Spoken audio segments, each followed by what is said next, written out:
Hi mga UVG ako ulit. So, tingnan natin kung anong kaganapan. Kamusta kayo dyan, by the way? Maraming salamat po pala sa mga new subscriber natin, tsaka sa mga nag-comment po, tsaka sa mga nag-like. Thank you so much po. I see you. Highly appreciated po. So, tingnan po natin kung anong kaganapan in the last week of November. Okay, kamusta po kayo dyan?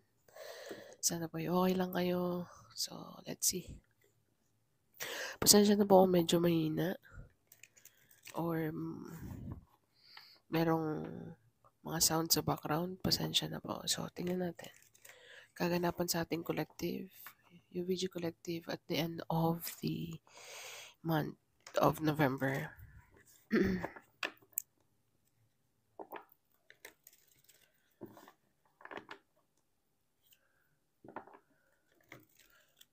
May narinig ako, bago. Nakita ko yung Ace of Cups. Let's see. Anong bago? Naririnig ko bago.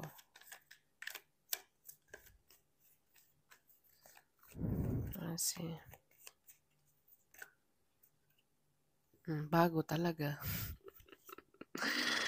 Unsa man, Eight of Airs, Stuck Mentality, High Priestess, and the Nine of Earth. Wow, creating something. Transformation big time dito, Virgo.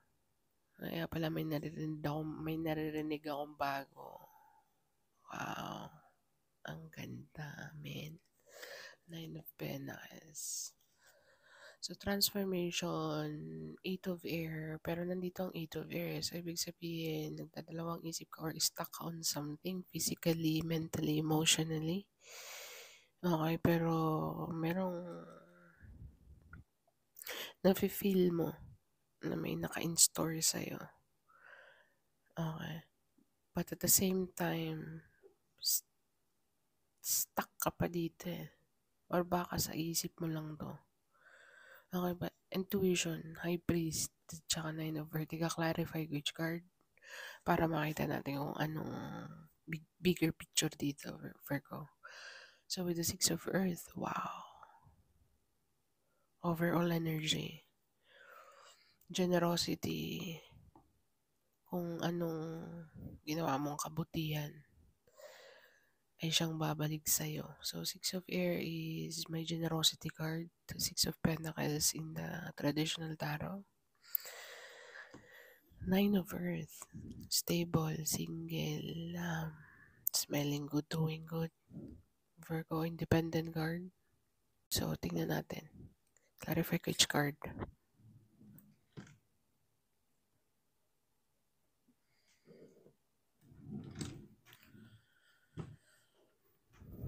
Clarify the transformation for my Virgo, please. Transformation, it's all about newness, Virgo. Okay.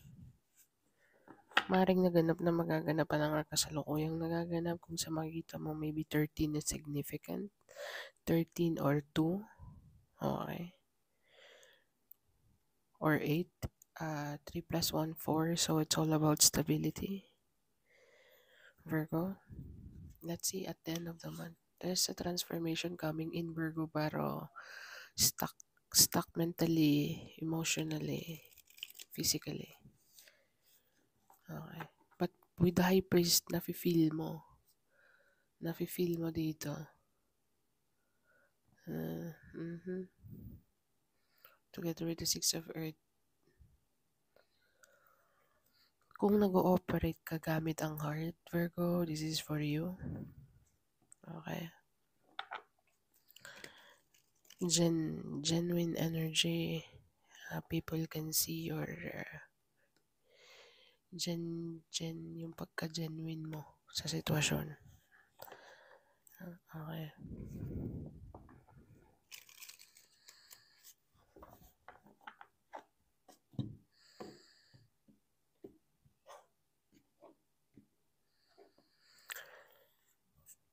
Clarify the transformation here.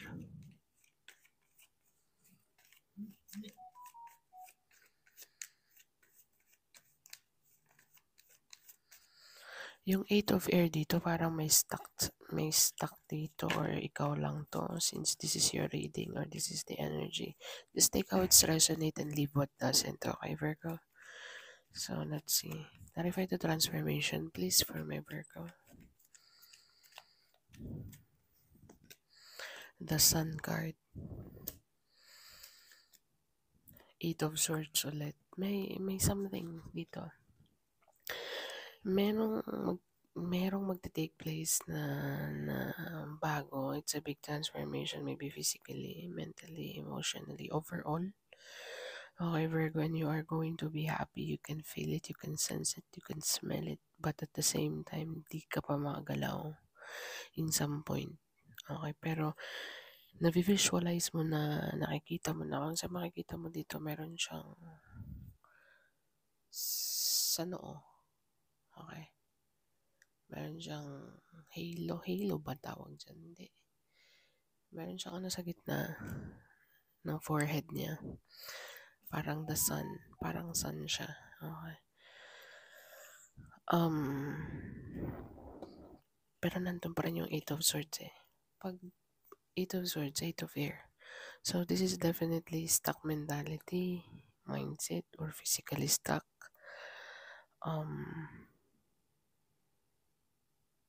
Clarify more. High priest to. Underneath, meron ka ding high priest.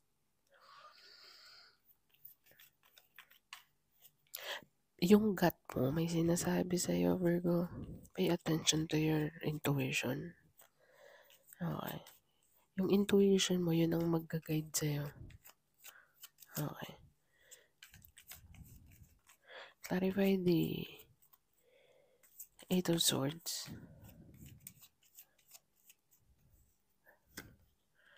The Hierophant.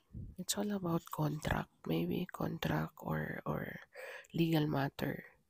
Belief system. Okay. Pero alam mo, itong transformation na to is magdadala ng kaligayahan sa'yo in the long term eh. But at the same time, stuck mentality or baka when it comes to legalities, when it comes to belief system or different background, language barrier, nandyan, naglalaro sa... Pero, nafe-feel mo na ang happiness is to the max. Pero, delay. Wait lang.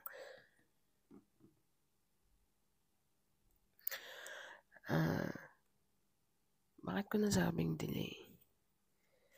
Nasasabi ko kasing delay, ang lakas ng ang 8 of air, ang lakas eh. So, ibig sabihin, di ka makagalaw. Pero na-visualize mo, na-feel mo, intuition, high priest kanina. The Hierophant, meron lang pipigil dito baka kasi clarify ko ang Eight of Swords. Ang sabi ng Eight of Swords is the Hierophant card. The Hierophant is all about belief system, legalities, legal matter, contract. Something in that line. Okay. So, tingnan natin. What else?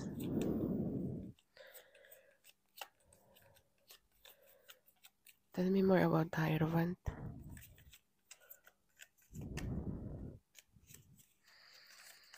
Baka different background, different... wow. The Ace of Pentacles. New beginning, Virgo. Tell me more. Curious tuloy ako. Waiting. Or this is an investment, Virgo, or another offer, another opportunity. It's a very big opportunity for you and you know it. Alam mo, king ina, mapapamura ko. Sorry lang. Sa mga hindi po sanay sa akin, pasensya na po. Sa mga sanay na po sa akin, thank you po sa pag-understand, sa pag-unawa. Pero ito na lang masasabi ko sa iyo, Virgins, kung ano man yung nafe-feel mong big transformation or all about newness. Ang sinabi ko kanina is like, nafe-feel ko yung bago. May narinig akong bago. Basta bago. Okay. Kung related man yan sa legalities, background system, or belief system, ang dala ng it's a really big opportunity, relationship man yan. Kasi ang Hierophant can represent also marriage. lalo na with the Ace of Pentacles. Someone, for the Virgos po na nag-i-expect ng partnership, okay, in the future or it will come. I think this is a new love, new career, you name it. Lahat, apat na sulok, apat na departamento ng buhay mo. Love, family. Kung sa family naman, merong parating na new baby dito. Baka mag-a-add kayo ng baby or maybe firstborn. It can go either way. It can apply into any situation. Pag sa relationship, it's a new relationship. Engagement, marriage, definitely. Pero merong waiting game eh. With the Seven of Pentacles is a waiting kind of energy. Lalo na sa mga kasama niyang card dito, masasabi kong waiting to. Kasi ang card na to is invest. And, ayun na. Long-term view, hard work, perseverance, diligence, investment, sustainable result, forethought, and reward. So, you are waiting on something here. Bakit ko sinabing waiting? Ang card na to para sa akin is nagbe-base ako sa 8 of Swords. Okay, so kung sa ngayon sa nakikita mong walang nangyayari, Virgo, but there is, hindi ko alam kung naghihintay ka lang ng timing dito. Yeah, you will be so happy here with the Sun card. Definitely. Clarify more. The 8 of Swords.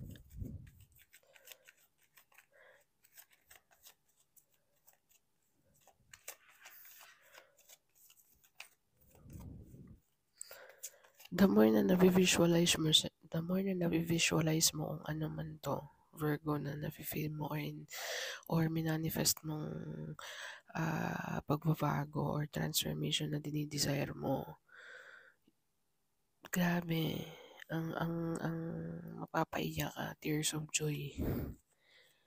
Okay. Pero sa ngayon, 10 of Cups, talagang tears of joy, day.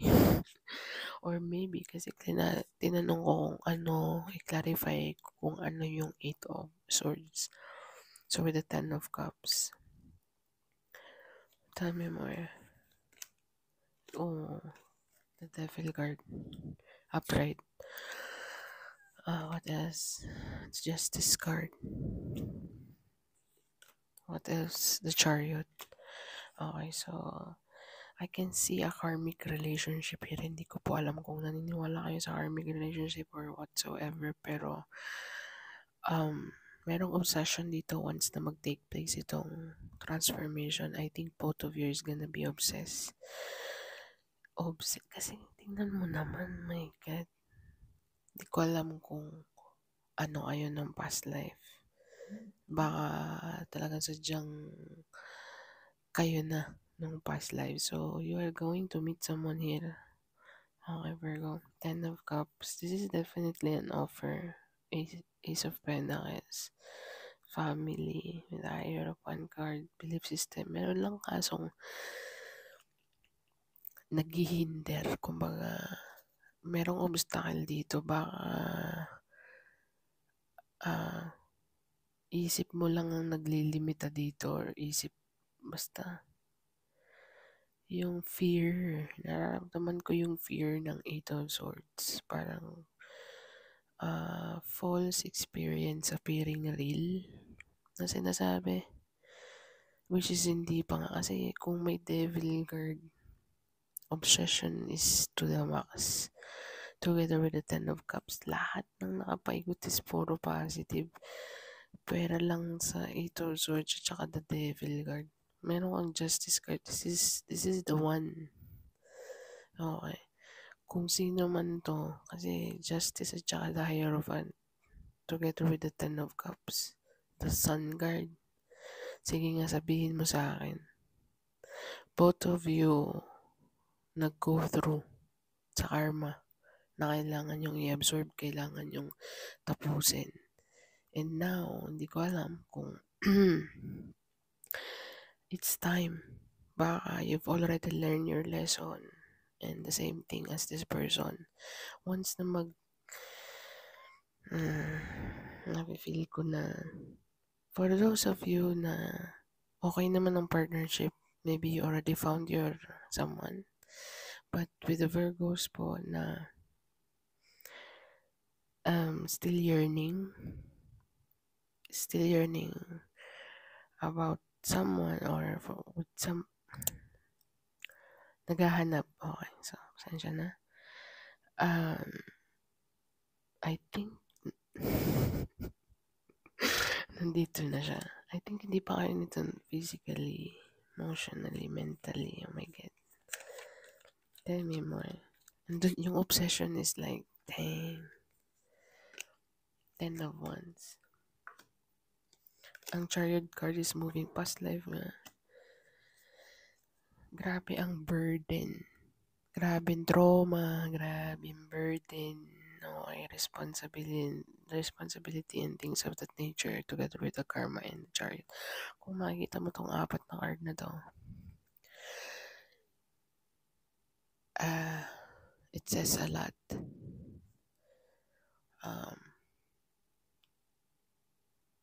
This person, mafe-feel niya yung king ina, hindi ko for those of you lang na naghihintay or nafe-feel mo yung transformation is coming and it's very scary. As I said, yung limitation lang, naglilimita lang sa'yo dito is yung pag-iisip mo with the Eight of Swords or maybe physically. Pero everything happens for a reason. Baka kasi when it comes to contract or whatsoever dito, is it gonna be? Ito ba talaga yung gusto ko or I think sa ayaw at sa gusto mo. Sa ayaw at sa gusto mo. With the Justice card, karma mo to eh. So, kung bayad ka na sa mga karma mo, ganun din tong person na to, then you are destined to meet halfway. Together with the Ten of Pentacles. Ace of... Naghihintay lang ng timing dito. Ang tagal ko na sa isang card Yun ang nakikita ko sa transformation. Yung kasi ang naka-highlight Yun ang naramdaman ko sa unang basa ko kanina. So, tingnan natin ang Eight of Air. Eight of Swords. Clarify the Eight of Swords, please.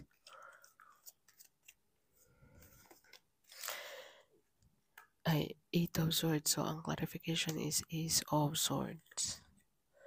Temperance. And the Two of Cups, sabi na nga ba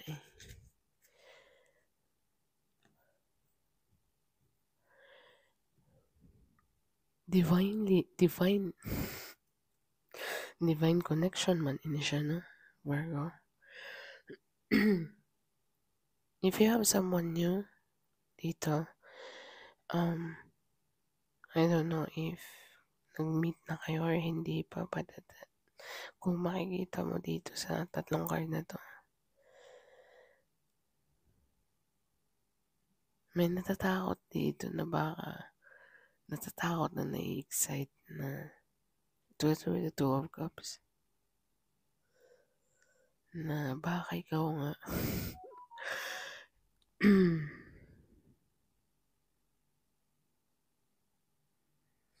may napapaisip dito talaga, but with the High Priest, lakas talaga ng korsonada na this is my person.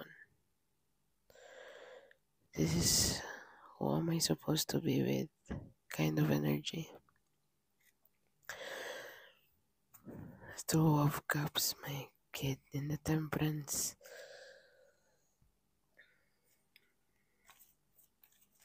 Clarify the Two of Cups.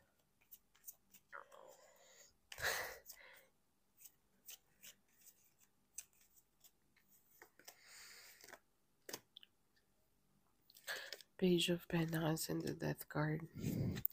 So there is a big transformation that is going to take place. Transformation, Death card. Grabe. Ten of Swords.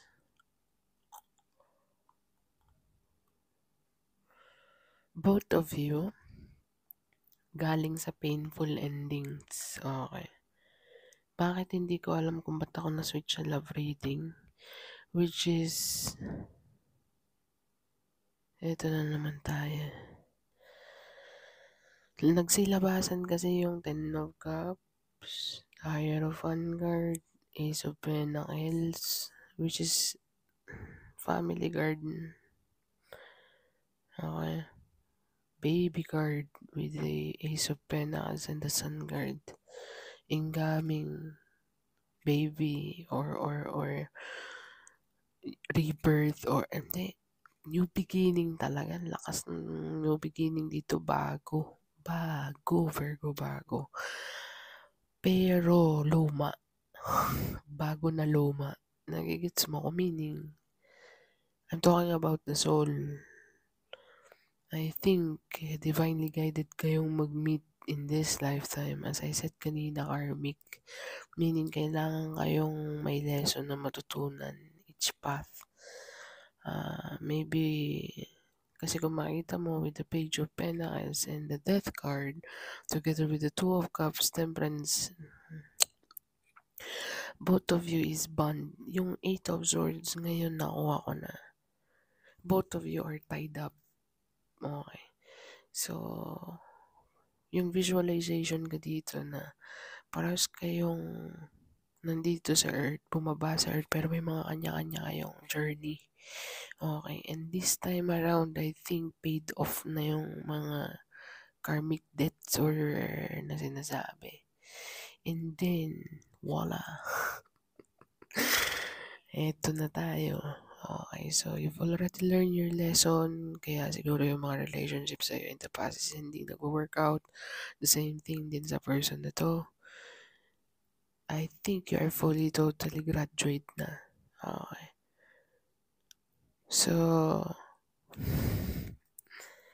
this is a big, big win, Virgo. Okay. So, let's see. Ten of Pentacles. Oh my God, Virgo. Generational wealth. Okay. Long-term stability. Paramihan ng lahi. Kami paramihan ng lahi. But I think this person, or maybe ikaw sa side mo, gusto niya munang i-balance things out. Taste the water. Parang tipto. Kumbaga, 1 foot in, 1 foot out. But at the same time, ganun ka rin. On the other hand, okay. Kung titingnan natin sa department ng career, Virgo, ang laki ng opportunity sa'yo dito. Ikaw ang mapiperceive ka as cursed breaker na sinasabi, kumbaga, ikaw ang makakapag-ahon. Okay. Hindi ko naman sinabing mahirap kayo or something, basta you're gonna be the breadwinner of the family as always, but it's gonna be more stronger kung i-apply natin to sa career. Okay, kung i-apply natin to sa love life, I think mix na to kasi nasa lamesa, nasa lapag, mix to eh. Kung ilalagay naman natin sa love department mo, it applies din. Bakit? Itong person na to is destined to be in your life, but destined to be in your life the moment na nagkaroon ka na ng hindi ka na nag-focus sa love, na lose interest ka na, kumbaga totally fully give up ka na. You know what I mean? I think same thing tong person na to. But merong din sa side mo na why give it a shot again kung hindi mag-workout and then go. And then all of a sudden, ito na yung last. I think this is the one, Virgo. Together with the Ten of Pentacles, Ten of Cups, Ace of Pentacles, the Sun card, the Lovers, Hierophant, and the Justice card together with the Chariot and the Six of Cups. This is definitely tremendous to Virgo. You can feel it, you can sense it. This is your person. Okay.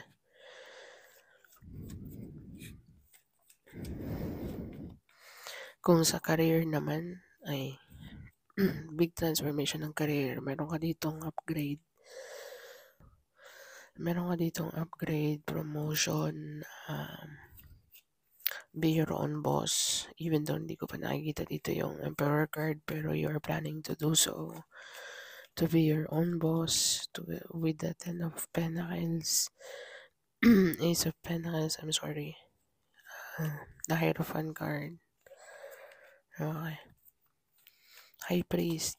Ang ganda din sa career. Kung i-apply ko sa career to, si-search ko sa career, ang ganda din. Okay. Pero nandun pa rin ang Lovers eh. Tsaka Family card. Tsaka Ten of Pentacles, Six of Cups. People will perceive you as, wow, paano niya nagawa yun? Parang nakaka-amaze. Your name will be remembered, Virgo. Yun ang nakikita ko dito. Clarify the High Priest. Okay. Sa mga hindi po makaka-resonate, better luck next time po, okay? Sa mga makaka-resonate po, thank you po in advance. So, Page of Wands. The Hangman. Two of Wands. The Star. The Star po upright. Okay. So, sa nakikita ko dito, Virgo, sa High Priest, I think there is someone is hoping to communicate or hoping na merong stuck dito eh. May nakita akong gustong makapag-usap dito with the Page of Wands. Page of Wands is my communication card, my good news card. Actually, okay. Together with it. Kaya lang nakahang eh. Pero nafe-feel mo. Nafe-feel mo na may gusto makapag-usap or makapag-communicate sa'yo, but at the same time, pigil. Okay. With the two of wands is being here, and the Star card, hoping na ikaw ang unang mag-communicate. Wow. Naman, sino ba yan? Basta kung meron kang nafe-feel dito, Virgo, na someone is stalking you, wala namang stalk card dito, but kung sa makikita mo tong Page of Wands at saka Two of Wands is like they are looking. I mean, tsaka yung World card hawak niya, so definitely maybe chinecheck ka nito mga social media or something, but someone is stuck. My God, I'm sorry. Ano sa nakikita ko dito? Sa Two of Wands, together with the Hangman, tsaka the Star card, upright. Meron gusto makapag-usap sa'yo dito, Virgo, with the Five of Cups, upright. Very regretful energy. Okay, sa mga past action nila. Pero I think, nafe-feel mo yung energy ng person na to. Nafe-feel mo na gusto niya makapag-communicate or gusto niya makapag-usap. This person is lurking in your social media or around you. Okay. Pero hindi pa siya nagte-take action. Nagpa-planning pa lang with the Two of Wands. Okay. So, I think nafe-feel mo din to with the High Priest. Pinapakaramdaman ka din nito. Yung intuition niya nagsasabi din na mag-send ka na, ikaw na mag-una, break the ice. Yung kind of na ganon na energy, pero this person is stuck on their head. Kung makikipag-usap or makikipag-communicate ba sa'yo or hindi. Like, you know what I mean, Virgo? Ang intention ng person na to is to heal the situation or mag-create ng conversation, mag-start ng conversation sa'yo. Okay, but with the Page of Wands is kind of a little bit, you know, it's a good news actually. Meron siyang good news dito, pero at the same time, hindi niya alam kung magugustuhan mo rin or kakagat ka or something in that line. Okay, so nag-iisip pa siya ng magandang balita na sasabihin niya sa'yo para mag-start lang ng conversation. So, tingnan natin ang Nine of Earth. Clarify the Nine of Earth. Para po sa mga hindi makaka-resonate, better luck next time po. Okay, sa mga makaka-resonate, thank you po in advance. So, tingnan natin.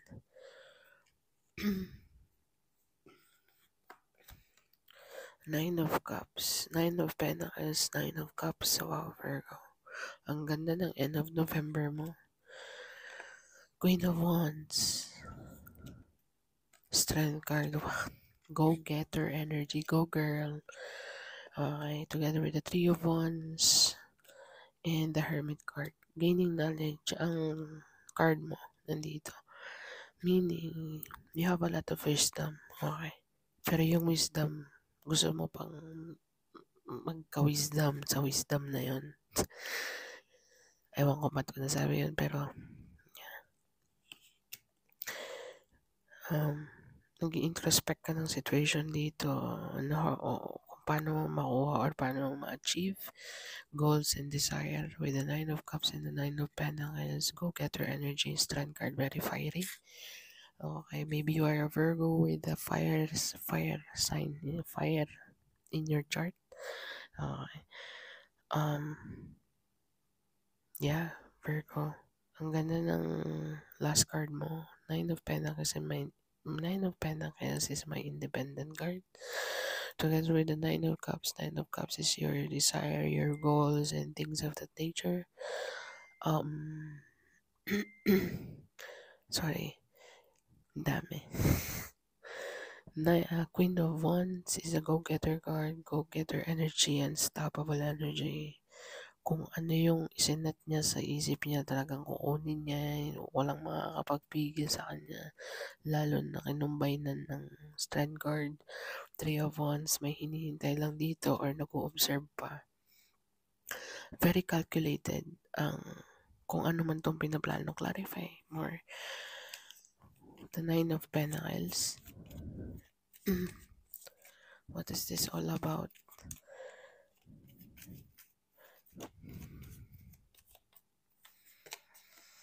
Oh, Page of Swords. Meron ka pang pinag-aaralan, may inaalam ka pa kung sure ano ba ang dapat kong gawin when it comes to this place, to this person, to situation. You know what I mean, Virgo? So you are learning here, pero definitely you will go and get what you want. Walang makakapag stop sa'yo dito sa kung anong gusto mo mangyari. Three of Wands is planning. You are waiting on something only, pero very strongly. Naaamoy mo na, para pag na-feel mo, na-visualize mo na yung sarili mo dito, but at the same time, may inaaral ka pa. The Hermit at saka Page of Swords. This is my student and spying card. So, ibig sabihin, you're all about in the internet or social, something like that. Okay, Virgo. So, yun ang nakikita ko dito at the end of November. Six of Earth at the bottom of the deck. So, balance and generosity. The more you are forgiving. Knight of Cups. Hopeless romantic card. Creative, and you are very charming at the end of the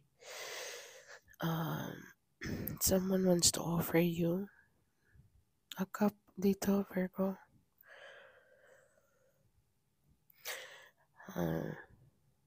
Very charming. May nagpapakit sa'yo dito, Virgo.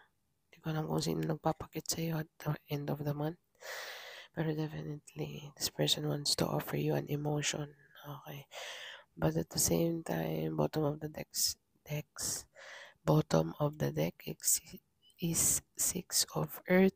This is generosity card, balance card for me.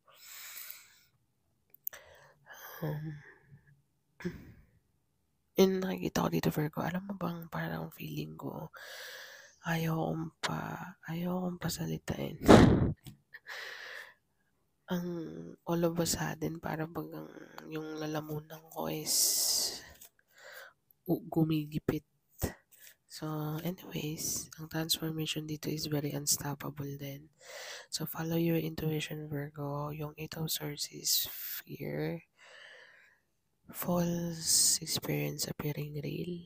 Okay. And I think ang karma mo at saka yung karma ng person destined to be with you, yung one soul, soulmate, twin flame, karmic, etc., whatever you will call it, Virgo, this person is ready, and I think you are ready also.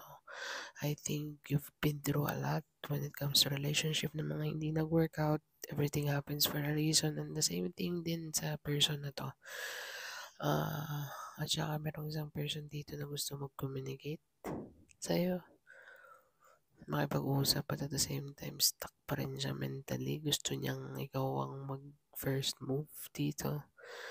Together with the Star card. Star card is like, gusto makipag-ayos or something.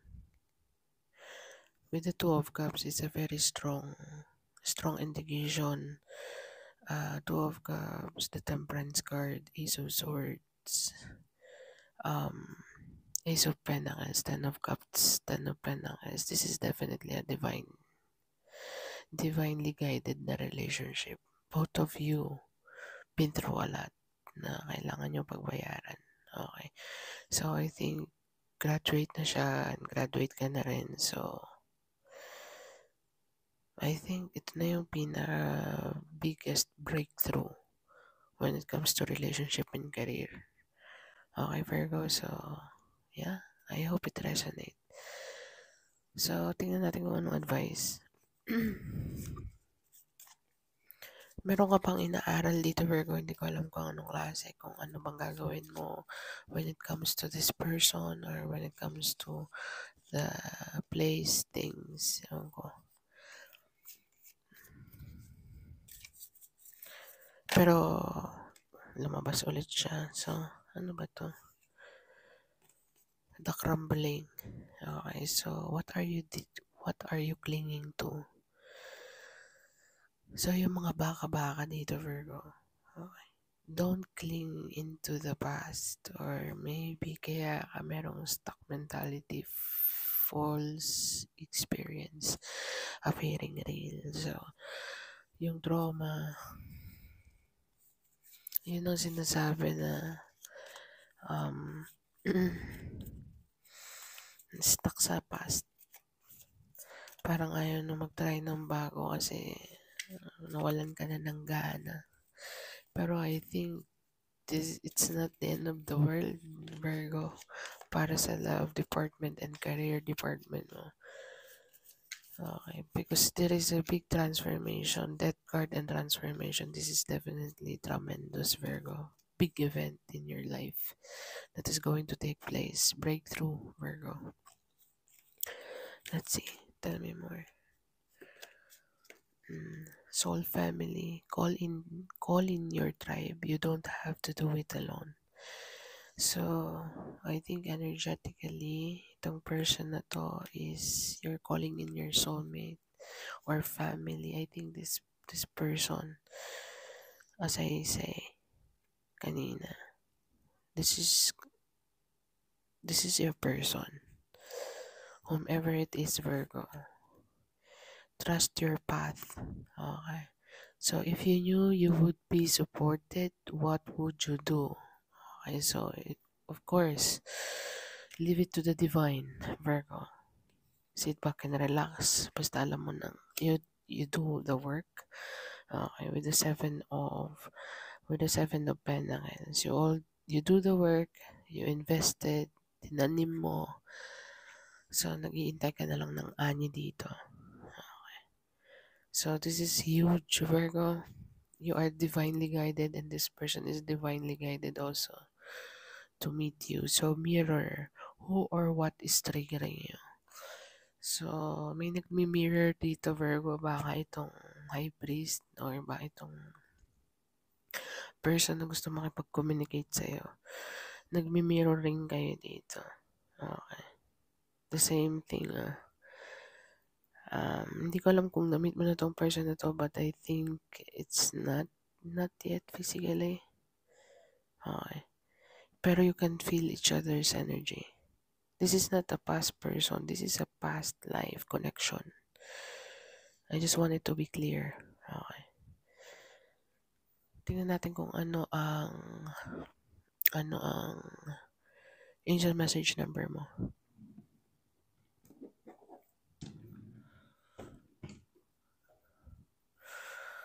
Angel message number for my Virgo, please. What is the angel message number for my Virgo?